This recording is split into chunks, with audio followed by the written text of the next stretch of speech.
Doctor संध्या संध्या homeo world को आपण को वेलकम कर। एबे ओडिशा गुजरात आसाम एमिति विभिन्न राज्य रे बन्या समस्या देखा देइछि। बन्या पानी कमी जाए सत किंतु असल विपद सेठू आरंभ हुए। बन्या परे दूषित पानी मशा कामुड़िबा एवं अपरिष्कार परिवेश जो बहुत गुड़े रोग देखा जाए थाए, जेमिति कि diarrhoea, cholera, typhoid, jaundice, dengue, malaria, asthma एवं साप कामुड़िबार भय मध्य थाए। आजिर ये वीडियो रे मु आपनको बतेइबी एसबु रोग काहींकि हुए, ताठारु आपण रक्षा पाइबे केमिति एवं आपनको आज एमिति 11टा होमियोपैथी मेडिसिन बतेइबी जहाँकि आपणक पई बहुत लाभदायक हेबो। एई 11टा मेडिसिन जदि आपणक पाखरे रखुचंती ताहाले बन्या परे आसुथिबा विभिन्न रोगरु आपण निजको एवं निज परिवार लोकंको सुरक्षित रखि परिबे। ए वीडियोटी को स्किप करंतु नाही, लास्ट पर्यंत देखंतु आ जेते पारिबे सेते मात्रा रे शेयर करंतु, कारण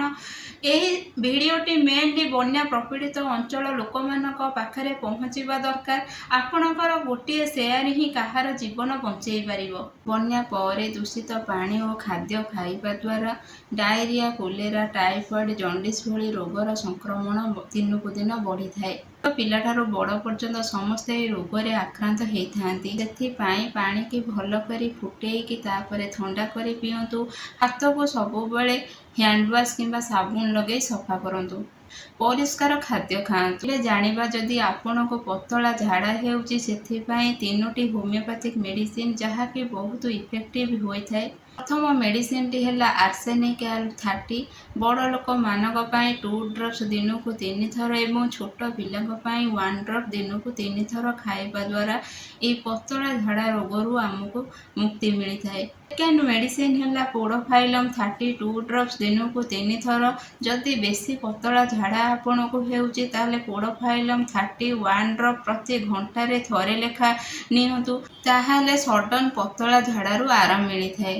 थर्ड मेडिसिन टी हैला भेराट्रम एल्बम 30। पतला झाड़ा सहित कंटिन्यूअस बांती हेउथाए, मुंडरू झाड़ बोउथाए एवं आम बॉडी के जेतेबेले छुएबे आपण आम बॉडी कोलैप्स हे गला भलिया लागिबो। सेही केस रे भेराट्रम एल्बम 32 ड्रॉप्स दिनकु 3 थर खाइबा द्वारा आमको रिलैक्स मिली थाए। यदि आपणक आखपाखरे कोलेरा पेशेंट अछंती आ आपण चाहुचंती छुआ कोलेरा ठारू दूरेई रखिबा पई, ताहाले आर्सेनिक एल्फ 31 ड्रॉप सकाळे एवं भेराट्रम एल्फ 31 ड्रॉप संध्यारे नियंतु। छोट छुआ और बड़ लोक समस्ते नहीं पारिबे, कौनसी साइड इफेक्ट नाही। एहा आपनको कोलेरा हबाठारु बंचई थाए। आपनको कोलेरा हेई जाइछि ताहाले arsenic alb 30, veratrum alb 30 and camphora 30 ए 3टी मेडिसिन आपण नै पारि। छोट छुआ 1 ड्रॉप दिनकु 3 थर, बड़ लोक 2 ड्रॉप्स दिनकु 3 थर। बन्या परे दूषित पानी और खाद्य खाइबा द्वारा टाइफॉइड संक्रमण बढ़ी जाए थाए। साल्मोनेला टाइफ नामक एक बैक्टीरिया द्वारा टाइफॉइड संक्रमण बढ़ी थाए। टाइफॉइड में सबुठारु इफेक्टिव एंड प्रिवेंटिव मेडिसिन हैला बैक्टीसिया 200। बैक्टीसिया 202 ड्रॉप्स सप्ताह को गोटे थर नेबा द्वारा आपण टाइफॉइड रु बंची पारिबे। जदि आपण को टाइफॉइड हेई सारिछि, बैक्टीसिया 32 ड्रॉप्स दिनकु 3 थर नेबा द्वारा आपण को रिलैक्स मिली थाए। बन्या परे दूषित पानी द्वारा जॉन्डिस र संख्या बहुत बढ़ी थाए। तो जदि आपनको जॉन्डिस हेउची ताहाले नाट्रम फॉस 12x दिनकु 3 थर खाइबा द्वारा आपनको रिलैक्स मिली थाए। बन्या परे मशाक संख्या बहुत बढ़ी जाए थाए। मशाक जोगु डेंगू, मलेरिया भली बहुत डेंजर रोग आमको हेई थाए। जदि आपण डेंगू और मलेरिया रोग ठारू दूरे रहिबाकु चाहुचंती ताहाले मशाक ठारू दूरे रहिबाकु पड़िबो। सेथिपई आपण सबुबले मशारी टांगी के सुनतु। डेंगू पई बहुत इफेक्टिव एंड प्रिवेंटिव मेडिसिन हैला यूपाटोरियम 200। यूपाटोरियम 202 ड्रॉप्स दिनकु 3 थर यूज करंतु।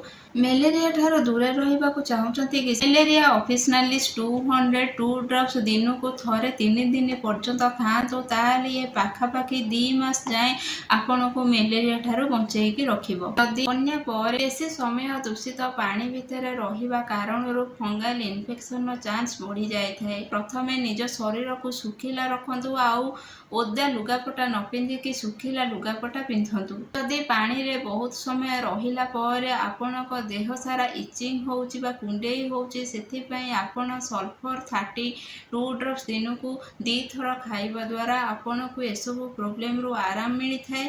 ବହୁତ ଦିନ ଦୂଷିତ ପାଣି ଓ ସନ୍ତସନ୍ତିଆ ଜାଗାରେ ରହିବା କାରଣରୁ ଶ୍ୱାସକଷ୍ଟ ବଢ଼ିଯାଇଥାଏ, ଯାହାକୁ କି ଆସ୍ମା କହନ୍ତି। ଆପଣଙ୍କୁ ବନ୍ୟା ପରେ ଶ୍ୱାସ ସମ୍ବନ୍ଧୀୟ କଷ୍ଟ ହେଉଛି, ତାହେଲେ ନାଟ୍ରମ୍ ସଲ୍ଫ 202 ଡ୍ରପ୍ସ ଦିନକୁ 3 ଥର ଖାଇବା ଦ୍ୱାରା ଆମକୁ ରିଲାକ୍ସ ମିଳିଥାଏ। ବନ୍ୟା ପରେ ସାପ କାମୁଡ଼ିବାର ରିସ୍କ ବଢ଼ିଯାଇଥାଏ। ଯଦି ଆପଣଙ୍କୁ ସାପ କାମୁଡ଼ିଥାଏ ତାହେଲେ ହୋମିଓପାଥିରେ ଭଲ ଆଣ୍ଟିଡୋଟ୍ ଅଛି, ତାହା ହେଲା ୟୁଫୋର୍ବିଆ ପଲିକ୍ରାପା ବା ଗୋଲଣ୍ଡ୍ରିନା 200। ଏହି ମେଡ଼ିସିନ ଖାଇବା ଦ୍ୱାରା ଜୀବନ ବି ବଞ୍ଚିଯାଏ ଏବଂ ହସ୍ପିଟାଲରେ ପହଞ୍ଚିବା ପାଇଁ କିଛି ଟାଇମ୍ ବି ମିଳିଯାଏ। ପେସେଣ୍ଟର ଶରୀରରୁ ବିଷ ମଧ୍ୟ କମ୍ ହେଇଯିବ। ସମସ୍ତଙ୍କ ଘର ପାଖରେ ହସ୍ପିଟାଲ ନଥାଏ କିମ୍ବା ହସ୍ପିଟାଲ ଯିବା ପାଇଁ କିଛି ଟାଇମ୍ ଦରକାର। ଯଦି ଆପଣ ଏହି ମେଡ଼ିସିନ ନେଉଛନ୍ତି ତାହେଲେ ଆପଣଙ୍କୁ ଟାଇମ୍ ମିଳିଯିବ। ଗୋଲଣ୍ଡ୍ରିନା 202 ଡ୍ରପ୍ସ ପ୍ରତି 15 ମିନିଟ୍ ଗ୍ୟାପ୍ରେ ଆପଣ ନିଅନ୍ତୁ ହସ୍ପିଟାଲରେ ପହଞ୍ଚିବା ପର୍ଯ୍ୟନ୍ତ। ଏହା ଆପଣଙ୍କ ଜୀବନକୁ ବଞ୍ଚାଇ ଦେଇପାରିବ। ମନେ ରଖନ୍ତୁ, ସଚେତନତା ଓ ପରିଷ୍କାର ପରିଚ୍ଛନ୍ନତା ଏବଂ ଠିକ୍ ସମୟରେ ଚିକିତ୍ସା ହିଁ ବନ୍ୟା ପରବର୍ତ୍ତୀ ଆସୁଥିବା ଏହି ମହାଭୟଙ୍କର ରୋଗଠାରୁ ଆପଣଙ୍କୁ ରକ୍ଷା କରିପାରିବ। ଯଦି ଏହି ଭିଡ଼ିଓଟି ଆପଣଙ୍କୁ ଭଲ ଲାଗିଲା ତାହେଲେ like, share and subscribe Sandhya homeo world. ଧନ୍ୟବାଦ। ଜଗନ୍ନାଥଙ୍କ କୃପାରୁ ଆପଣ ଭଲରେ ରୁହନ୍ତୁ, ସମସ୍ତେ ସୁସ୍ଥ ରୁହନ୍ତୁ।